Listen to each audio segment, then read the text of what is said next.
Hello, this is Elijah Wells, and today's review is Alien Covenant.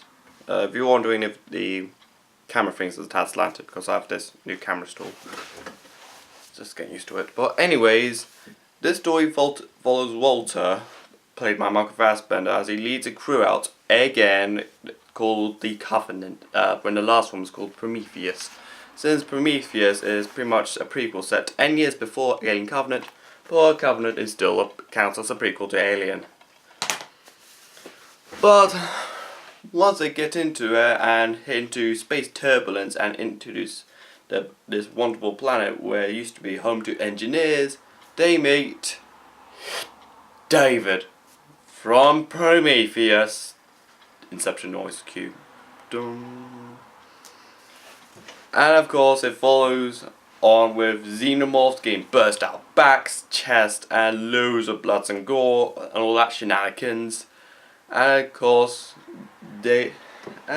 course David's very gruesome and evil deeds of satanic ideology.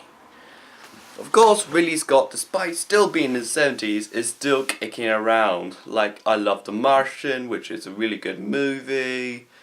Gladiator, one of my all-time faves, and so is Blade Runner, again one of my all-time faves, and of course getting a sequel coming, I think this October.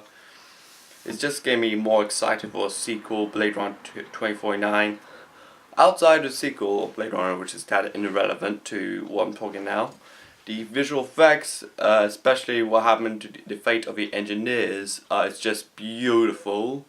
The action scenes, although well choreographed, it just comes off as incredibly gruesome. Like, imagine a xenomorph not just bursting out of your chest, but coming out of your back. Imagine that. Also, if there's one flaw if I can do, one flaw is I think the writing isn't as breakdownable like the previous film. I think Prometheus, what I liked about it, although loads of people were a bit sniffy about it, it left so many questions unanswered. Yeah, I like it because I can break it down. Well, for this one, I think it kind of answers a lot of questions, and did leave me much questions. But of course, since there's more prequels coming, let's roll.